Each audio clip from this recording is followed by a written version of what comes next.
Imagine you're enjoying dinner at Cracker Barrel restaurant. You are with a dear one enjoying your meal, about to pay your bill, when you hear a divine voice say, "Go pray with her." Who, Lord? You ask. The lady, that weary traveler over there? The one sitting the corner table, like, you want me to go pray with her? Do you go? Are you obedient? Do you ask God most often, who, me? Or why me? Very often, Lord asks us to take a step back, to listen to his voice, and be prepared. So we're going to play a reflection song called Build a Boat by Colton Dixon. I want you just to pause and reflect on what words are coming.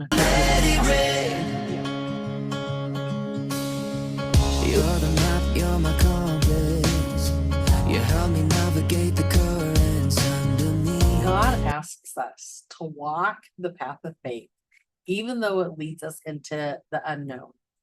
When Crystal from Kansas walked up to my table at Cracker Barrel and asked if she could pray for me or with me, she had no idea how I would react. The amount of courage that Crystal had amazed me as she prayed for me. Of course, I had a million questions for her and gave her my business card. But the interesting part of all of this is she called me 45 minutes later. And her question was, "Are you okay?" The thing is, I wasn't okay. I had just checked into a hotel and there was a problem with my room. I had asked the clerk to check it out, and he insisted I go back into the room alone with him. I had propped open the door because I didn't want to be a lone woman traveling in a room with a man who I had no idea what his credentials were. So I was scared. And about that time, the door had slammed shut. And that's when my phone rings. And it was Crystal asking if I'm okay. I asked her to stay on the phone as we got the door back open and until I was safe and alone in my new room. And she did.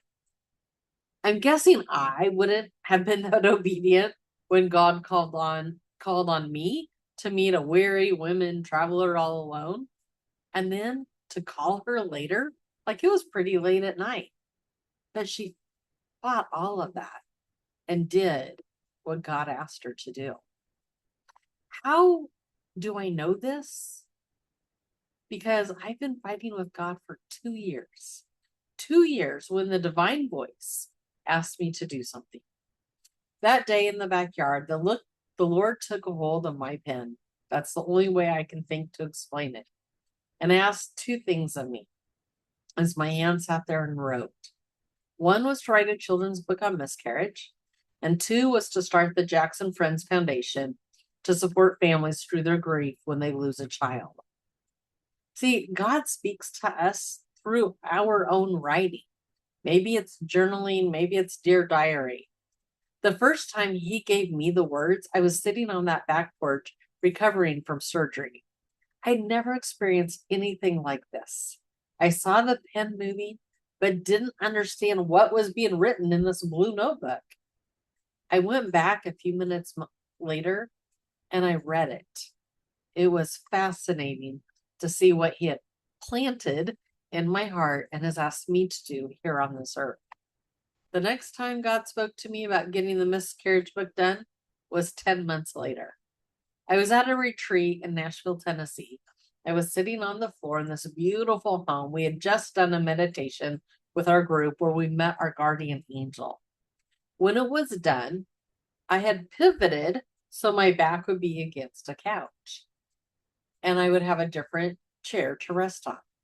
And I looked up, and the guardian angel that I had seen during my meditation was sitting there, but was a real person. She looked at me and said, "You're supposed to write the book on miscarriage." Not, "Hi, my name's Jen." It was, "How was your meditation?" It was, "You're supposed to write the book on miscarriage." I looked at her and I'm like, "How did you even know I ever had a miscarriage?" I don't know if you've had a miscarriage, but you're supposed to write the book. So I left the group, went out to sit on the front porch, and drafted the first words to Mama, Where's the Baby? And then it would be a whole nother year before I'd pick up that pen again. And even though I felt God asking me to several times, but finally I told my critique group the manuscript would be coming at our next meeting to give me a deadline. I bawled my eyes out writing that first full manuscript. That was 9 months ago. Then in September, I had a group of authors giving me some feedback on some of the illustrations for the book. And one of the ladies shared, I had a miscarriage last month. And when my boys asked about it, I didn't know what to say. I needed your book. God gave me so much hope in having a person now in my mind that I could write for. I found a purpose beyond my own pain for the storybook that he had asked me to do a lot of years earlier, 2 years to be exact. I finally took the Mama Where's the Baby manuscript to the new critique group, and they provided great critique, which included adding a little brother to the story. In writing that 7th draft, it finally felt right when I added Matthew, the little brother. And for the first time, I felt joy when working on the story, Mama Where's the Baby? I felt joy after all that resistance of asking, or after all that time of resisting what God had been asking me to do. It has taken me a long time to be obedient to God's calling on this project and in starting the foundation. But God wants me to ask for money to do his will because it just makes it so much better. So the foundation I'm working on, the Kickstarter for the book I'm working on, and it all started by letting God take the pen. Is it easy? No. But I know the importance of God being able to speak to us through writing and being open to that might be the way that he talks to not only me, but to you. I'm not the only one God has asked to walk the road of faith. Remember in Genesis 22, God asked Abraham to sacrifice his only son, Isaac. I'm sure he thought it, if he didn't say it out loud, who, me? Yes, you, Abraham. And now God has been saying to me, yes, you, Tammy. Yes, you, Missy. Yes, you, Sherry. Yes, you, Lily. And yes, you, the person listening to this replay today. Your guide sheet this week opens up the possibility of God speaking to you through writing, journaling, and letting God take the pen.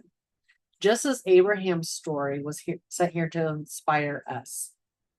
The story, when he said, please sacrifice your son, and Abraham walked up the mountain with Isaac, the wood to burn, and the 2 servants.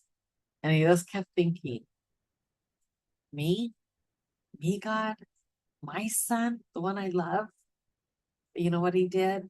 He got to the top of the mountain, and there was an angel that said, stop. So he didn't have to sacrifice his son. But then what? It was time for the sacrifice. And a ram appeared in the bushes.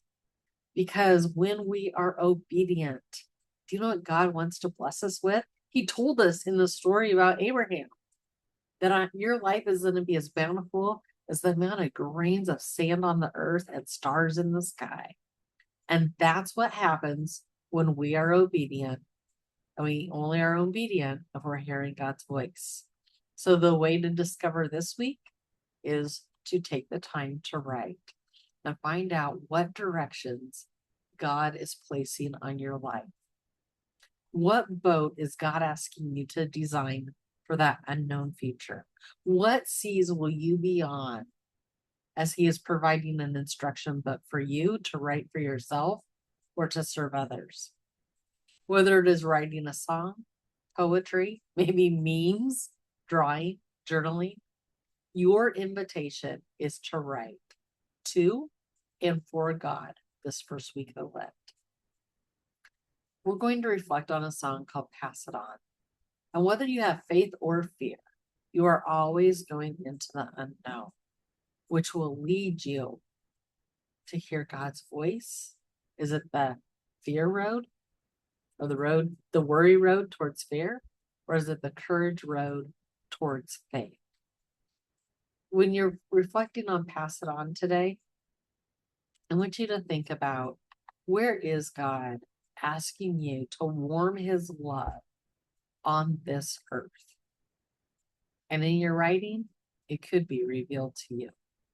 So make sure that you find the guide sheets that go with this week to keep you reflecting daily on God's voice. Set a timer for 10 to 20 minutes, depending on how much time you have in your life. Or maybe if you've written before or you haven't, then you might want to start at the 10-minute mark. But whatever you are willing to commit to, don't let distraction present itself. Just keep going back. And if you're suddenly thinking about the grocery list, or I have to pick up the kids in 10 minutes, go back and say, God, what are you asking of me today? Lord, what are you asking of me today? And so that way you can be silent and present and listening to the Lord. With that, there is a blessing at the end of the guide sheet that I'd like to leave you with before our closing song. May the road rise to meet you. May the wind be always at your back. May the sun shine warm upon your face and the rains fall soft upon your fields. And until we meet again, may God hold you in the hollow of his hand. Thank you for joining me for the first week of The Divine Voice. I look forward to this 6-week journey of being with you and having you back to reflect on how is God talking to you and what messages are you receiving. If you have not already signed up to receive the playbacks or to join us live, make sure you scan the QR code and sign up on the Zoom link so you'll get the reminders as well as the guide sheets to be able to fully participate in this reflection time. Thanks, everybody. It was great having you here.